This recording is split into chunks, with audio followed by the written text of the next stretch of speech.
Let me tell you a story. So when I was younger, I legit didn't do anything with my life. I would basically funnel all my masculine energy into like video games. So when I was younger, I was always the kind of kid who was like, "Oh, I'm gonna grow up and I'm gonna be a professional gamer." And eventually, I start to see my friends get into sports and stuff, and they're getting like athletic. And since they're becoming athletic, they can actually attract girls. And I never attracted a girl when I was younger, so I was like, okay, well, I want to start doing some sports. And the issue was when I started, I still had that identity of the little skinny fat kid who was basically not good at anything. So I start basketball because I see my friends doing it and I think it's cool, and I actually really liked it. But like I said, since I had that really bad identity, I didn't really train as hard, and I didn't make the team. Me and him tried out for basketball, and I didn't make it because I still had that like lazy identity. And so that's why the first habit that I would quit is being lazy. Because imagine way back then if you were like in a tribe. Imagine they all go out to hunt and you're the kind of the guy who was like too lazy to go out and hunt, so you stay at home. They all come back with the animal that they killed. And you're like, "Hey man, can I get some? I haven't eaten in days." And they will be like, "Hell no, bro. You were way too lazy to come out and work with us. Like you aren't eating shit, bro." Like and that's how it is in life. Like when you are lazy, you're not like doing anything to, get muscle or like go to martial arts or anything. You're going to live that like shit life. You're not gonna get the success you want. Compare my old lifestyle, like I would go to school, come home, play video games. I would do nothing. I saw all my friends getting into sports, flirting with girls my age, and I was just like, I didn't know what to do. I was like, okay, I'll just keep playing video games. But now when I'm like doing martial arts, I'm doing weightlifting and stuff, not only is it more fulfilling, like when you actually go out and you train that stuff, like that's a side point. The real fulfillment is like going out and training, but you also get a lot of fulfillment from the results, like getting the muscle. Like you can imagine, I'm way more happy with the way I look now than the way I looked before. So it's not just like going out and doing the whatever it is, like martial arts or weightlifting or whatever your athletic thing is you want to do. I highly recommend weightlifting, but it's also just the results from that just makes you so much happier. And not only should you avoid being lazy, you should also avoid being pessimistic. So I'm gonna break this down, pessimistic, into basically two ways. So I remember when I started to learn about this topic, I saw this video that was titled something along the lines of "Just Smile," or like "Just be happy," something like that. And basically the thing that it taught me was, if you literally like force a smile like this, you will suddenly just feel happier. Like literally do it right now, bro. Smile right now. Oddly enough, you will feel happier when your facial muscles start to smile. I don't know what it is, but I was in the gym one day and I remember I kept catching myself, like I call it doing the straight face NPC. It's basically when you're just, in between your rest break and you're just like sitting like that, and it just feels so like gray, it just feels so dull. And so I was like, hell no, I'm gonna just smile. I would like think back to something funny that happened in the past, like something in school, and I would just start to smile. Like right now I just thought about something that happened in school, I start to smile. And when you smile, you get more of those happy thoughts, and it's just attractive not only to girls but like also to the good kinds of friends, the kinds of friends that would also be like those happy, like goofy, funny guys around you. And so the second part of pessimism is being the kind of complaining type. So when I was younger, I'm not gonna lie, dude, this is so embarrassing to even talk about, but I complained so much. And now I'm like so grateful for my parents and stuff. Like they pay for like my memberships, like to the gym and to martial arts and stuff. They put a roof over my head. Like it's awesome. I have awesome parents.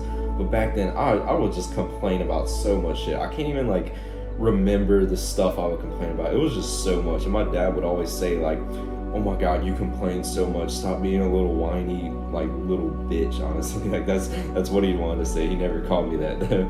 But I remember when I was that complaining kind of kid, oddly enough, that was when my mental health was like at the lowest it ever was. Like I was really depressed when I was younger, if you heard my story.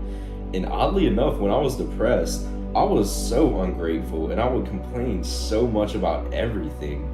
But then now that my mental health is like amazing, it's like I'm so grateful for everything. Like I'm grateful for this chair I'm sitting on. Like when you try to act grateful, you'll start to think like, oh man, I'm grateful for my parents, I'm grateful for my friends, and you can tell them that. That's awesome. But it also gets to the point like, bro, I'm grateful for this cup right here, dude. Like I've recorded like 3 videos today, and you know, if I didn't have that cup, you know, I would be so damn thirsty. I'd be having to like go out to like get like this weird plastic cup that's like hurting my hormones and stuff. I'm grateful for this light right here, even though it's so damn bright, you know, it makes it to where these videos look better. Like, you see what I mean? When you say just like, I'm grateful for this, I'm grateful for that, it feels good. It feels good. It's like the opposite of that pessimism that I'm talking about. And oddly enough, when you start to literally take action on this and think like, yeah, man, I'm grateful for that and that, you will start to get these thoughts way more. And that's kind of weird, right? You'll literally think about like, yeah, I'm grateful for that cup right there. And then naturally when you're walking throughout your day, you'll be like, oh, I'm grateful for this, I'm grateful for that. Like passively, it's like passive income basically. And that will make you so happy. So yeah, that's what I would quit, is pessimism as well. By the way, man, if you want to learn more about this, I recently launched a pre-sale on my community, link in the description. It's half off right now because I'm still building it, but you should go check it out. I'm not gonna lie, I said that last thing about me being really ungrateful for was like cringe and embarrassing, but this habit is way worse. It is listening to sad music, bro. I better never catch you listening to sad music when you're depressed, because when I was when I wouldn't say little kid, when I was like a young teenager and I was going through my depression, I remember my whole playlist was sad music. And I remember one day my dad forced me to go to the hunting camp with him, and we were sitting in this hunting stand. And you can imagine how quiet it is. We're waiting on like the deer to come out, and we're like, okay, we're gonna shoot the deer, so we have to be really quiet, right? And so I'm listening to music, and he could probably hear like every damn word it's saying. He never, you know, talked to me about it at all. I don't have any memory of him, you know, talking to me about the music I listened to, but it was all just this like depressing music. And it's like, now that I'm way mature, I realize like if I'm depressed, if I got like when I went through my breakup a couple months ago, it's like, why the hell would I listen to sad music? It's just gonna make me more sad. Like I don't know if you're agreeing with me or not, or if you're thinking like, oh man, well, the thing is, the only argument that I can hear from someone else is like, oh well, it makes me feel comfortable because it feels like there's someone else out there. But still, why would you want to listen to sad music when you're sad? It's just gonna make you more sad. Like the other day, like I felt, I'm not gonna lie, I felt sad. You know, I was talking with this girl and then we stopped talking because, you know, we weren't a match.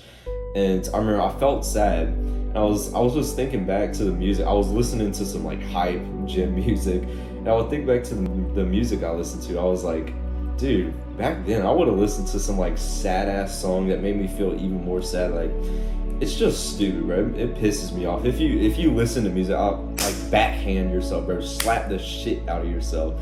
If you listen to that music, you need like a hard ass slap to the face, bro. Because it's like, you know, it's gonna make you more sad. It's like instant gratification, bro. It feels comfortable right now because it's like, oh, there's someone else that's like complaining about getting broken up with, and this girl left me. It's like, bro, just like delay gratification. Don't listen to that stupid ass music that's just like whining and complaining about being sad. Actually, like, try to improve yourself, bro. Listen to the hype ass music and be going to the gym. Like, I don't know, that's the kind of lifestyle I like to live. When I'm like, when I ever feel sad, I'm like, okay, I'm just gonna put on some hype ass shit and I'm going to the gym, I'm going on a run, I'm going to martial arts, whatever it is, man. But like I said, bro, link in the description. I recently launched my community and it's half off right now because it's like a pre-sale. I'm still building it. So yeah, man, you should go check that out, and I'll see you in the next one. Peace.